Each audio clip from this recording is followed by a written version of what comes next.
desmenuzar con mucho detalle. Por eso le damos la bienvenida en el estudio desde mañana al doctor Gustavo López. Él es profesor de la Escuela de Ciencias Sociales y también del Gobierno del TEC de Monterrey. Doctor, muchísimas gracias. Hola, bienvenido nuevamente. Hola, muy buen día. Hola. Es una situación que está fuera de control, no es una situación también de muchísima importancia, ¿no? Así es, y por eso lo vamos a seguir analizando. Justamente en Perú está el doctor Germán Trejo, consultor y estratega político. Bienvenidos a todos, muchísimas gracias por acompañarnos. Doctor, empezamos con usted. Primero, analizar, como yo le comentaba, este tema es algo que se ha salido de control, pero que además, con más frecuencia, se están manifestando estas protestas con más violencia. ¿Qué es lo que esperamos en los próximos días? Y si existe la posibilidad de que haya una resolución o una comunicación, un acuerdo con las autoridades y con los gobiernos. Bueno, hemos visto en los últimos segmentos que han pasado diversos conflictos en varios países. Sin embargo, esos conflictos en el fondo son distintos. Las libertades por las cuales se pelea son distintas porque además tienen que ver con el tipo de sociedades. En el caso de Oriente, por ejemplo, se están construyendo libertades. En el caso de América Latina, en algunos países, por ejemplo, como Chile, hay la configuración política llevó a un tipo de sociedad. Mientras que en Bolivia, en Perú, es otra naturaleza. Entonces, lo que podemos ver es, a final de cuentas, que estos movimientos van a seguir hasta el punto en el que esas libertades no se consoliden, cualesquiera que esas sean. Muy bien, doctor Luis Méndez, doctor Germán Trejo. Por otro lado, lo que hemos estado viendo también, que sí es una característica, que los gobiernos están respondiendo de alguna manera de forma violenta ante las manifestaciones. Por un lado, ya lo vimos con el ejército en Bolivia, también lo estamos viendo en Chile y ahora lo estamos viendo en Colombia con este toque de queda. ¿En qué puede derivar estas acciones que están tomando los gobiernos? Bueno, mira, a mí me parece interesante notar dos aspectos de las protestas. Primero, cuando el objetivo es muy claro, es decir, es lograr la derogación de una ley, la derogación de cierto proyecto de ley. Y por otro lado, hay protestas que están en contra de un modelo o en contra de un gobierno cuyas demandas son más difíciles de canalizar. Por el otro lado, hemos visto también cómo algunos de estos gobiernos sí que están tratando de responder estas demandas. Lo vimos en el caso de Ecuador. Lo vimos el año pasado en el caso de Nicaragua. Y un aspecto que podemos ver es que muchas veces se atienden los detonantes de las protestas, pero vemos que detrás de estos detonantes hay causas más profundas y por lo tanto las protestas siguen. Entonces, pues hay que ver cómo se distinguen las causas de cada uno de estos movimientos, ¿no? Correcto. Germán Trejo, también es importante sumarte a esta mesa para conocer tu lectura, tu punto de vista al respecto. En diferentes latitudes, Hong Kong, también en Francia, ya se cumple prácticamente un año del movimiento de los chalecos amarillos, en Chile, en Ecuador, en Bolivia. Son diferentes latitudes. Bueno, también tenemos que hablar y tomar en cuenta que en el Medio Oriente, en Libia, en Líbano, en Egipto, también hay manifestaciones sociales. La gente está de alguna manera cansada con las decisiones de los gobiernos. ¿Qué podemos esperar de la decisión de cada uno de los líderes políticos a partir de estas manifestaciones y cuál es el impacto social y político, también de alguna manera económico, que pueden tener a corto plazo? Bueno, primero gracias por la invitación y bueno, lo más importante aquí es saber que este tipo de movimientos, la característica que tiene es que ha llamado la atención de los líderes políticos, de los presidentes de cada uno de estos países, porque al final del día, ya sea líderes de izquierda, líderes de derecha, lo que tiene en común este tipo de manifestaciones es que provienen de un descontento público, de un descontento general que se tiene no solamente a nivel clases sociales, porque hemos visto que este tipo de movimientos también son transversales. Hemos visto que, por ejemplo, en el caso de Bolivia, quienes realmente generaron primero las manifestaciones en Santa Cruz, fueron desarrollando y fueron creciendo para volverse en un paro nacional que llevó a la renuncia de Evo Morales, fueron las comunidades o fueron los grupos anti-Evo Morales, que tienden a ser los grupos sociales de clases económicas más pudientes, más altas. Pero por el lado opuesto, hemos visto que, por ejemplo, en el caso de Colombia, ha sido un conjunto, una asociación de organizaciones que tienden a estar un poco más al centro y a la izquierda, quienes le están manifestando, en este caso al presidente Iván Duque, su falta de conformidad con lo que está pasando en Colombia, no solamente con temas específicos electorales, como fue el caso de Bolivia, pero en temas muy generales, como es el caso de Colombia. En Colombia vemos, por ejemplo, que el problema no es un tema electoral, es un tema, yo diría, en 3 fases. Primero, la fase de las políticas públicas que tienen que ver con el tema laboral. Segundo, el tema que tiene que ver con los derechos humanos, las muertes de muchos de los líderes sociales, lo que está pasando con el bombardeo que hubo en un campamento de las FARC, donde murieron jóvenes que eran menores de edad reclutados en contra de su voluntad, pero que estaban en ese campamento, y también pues un tema de desconcierto social por la falta de promesas incumplidas, sobre todo en materia de educación del presidente Iván Duque. Yo creo que aquí los que van a pagar el precio son los políticos tradicionales, el status quo.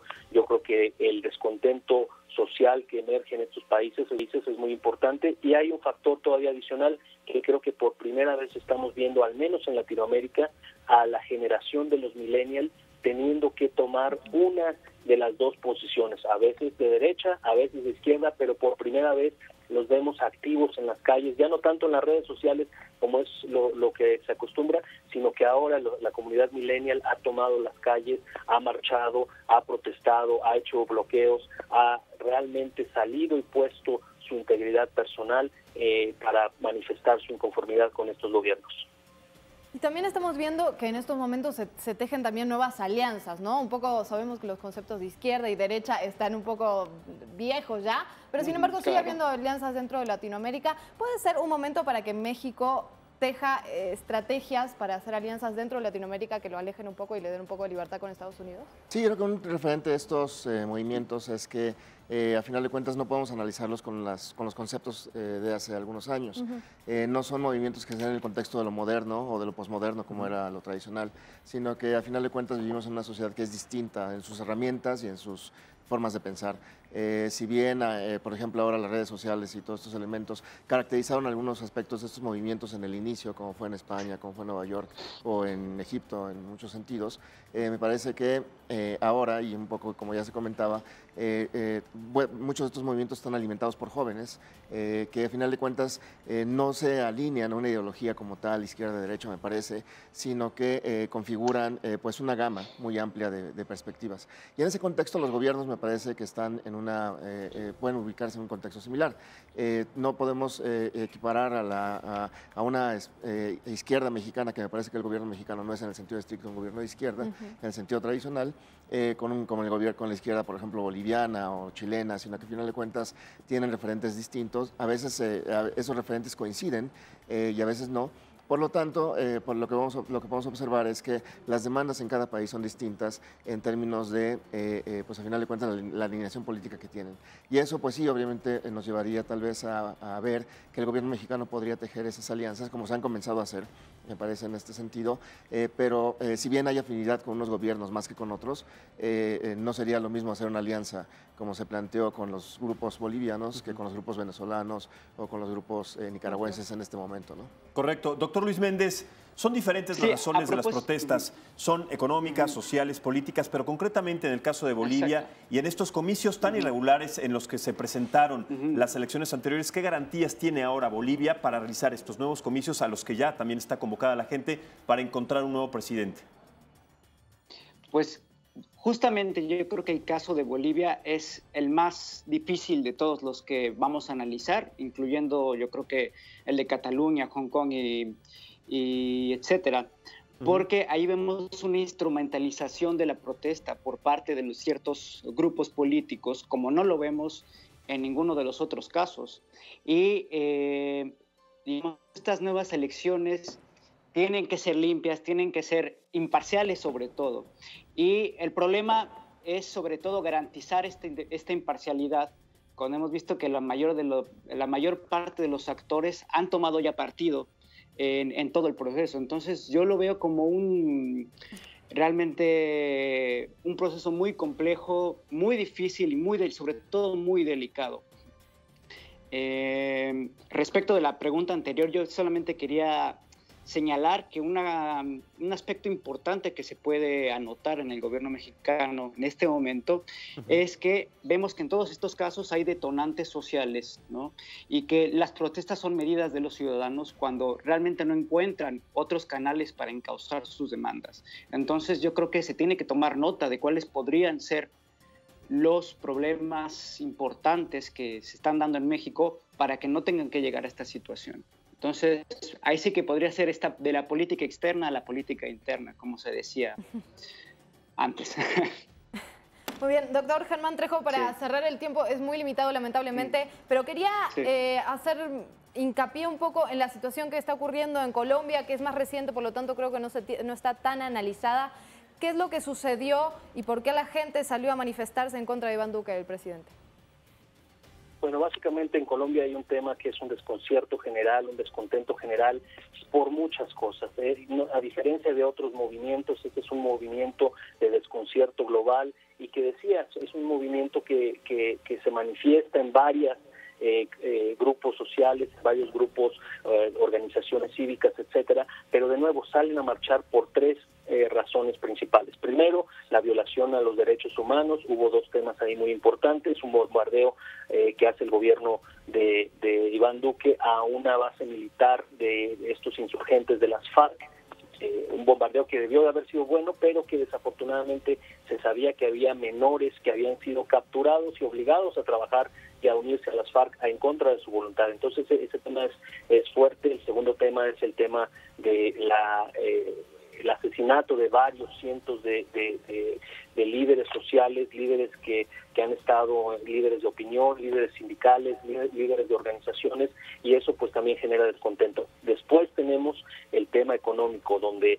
el cambio de políticas públicas en temas salariales, en temas de pensiones, sobre todo, se cambia la edad de las pensiones o de la edad para retirarse en Colombia, que era una edad muy baja, 55 años para las mujeres, 60 años para los hombres, y se homologa con lo que es el resto de Latinoamérica, pero aquí en Colombia se tiene una percepción de un impacto fuerte en esas clases sociales. Y por último, hay un compromiso que desafortunadamente por muchas administraciones del centro derecha y de la derecha no se había cumplido con la parte de la educación, y que a pesar de que Iván Duque incrementa sustancialmente el presupuesto para la educación, es tardía esa respuesta, y desafortunadamente no se ha permeado ese incremento del impuesto y no ha llegado todavía a donde tiene que llegar, que es a las aulas de los estudiantes colombianos. Entonces, este es un tema importante. Quiero agregar muy rápido en el tema de lo que decían de México, que es importante recordar que aunque México esté buscando aliados en otros países, como lo podría ser China, como lo podría ser Rusia, hay que recordar que la ventaja competitiva que México tiene es su cercanía geográfica con los Estados Unidos, y por más que busquemos socios comerciales en otros lados, la cercanía con Estados Unidos, el factor que tenemos 11 millones de mexicanos viviendo en Estados Unidos, es muy importante. Correcto, Germán Trejo, muchísimas gracias. También al doctor Luis Méndez vía Skype por este análisis, y al doctor Gustavo López aquí en el estudio. Muchísimas gracias por este análisis. Lo seguiremos tocando porque hay mucho que hablar, sobre todo lo que se presente esta semana en Sudamérica y en las protestas en diferentes partes del mundo. Hacemos una pausa, Luz.